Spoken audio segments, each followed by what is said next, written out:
শুভ দুপুর বন্ধুরা। তো দুপুরে রান্নায় আজ করেছিলাম শোলা কচু। তো শোলা কচুটা আমি কীভাবে রান্না করি চলো দেখি। খুব ইজি প্রসেসে করব।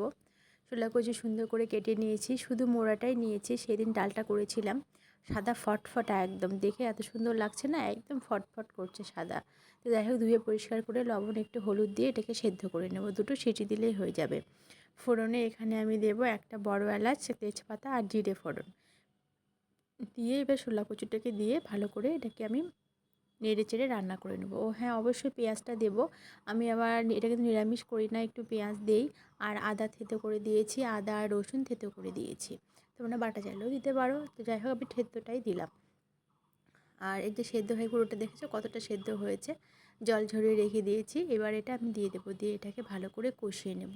তোমরা চাইলে এখানে কুচো চিংড়ি দিতে পারো, মাছের মাথা দিতে পারো।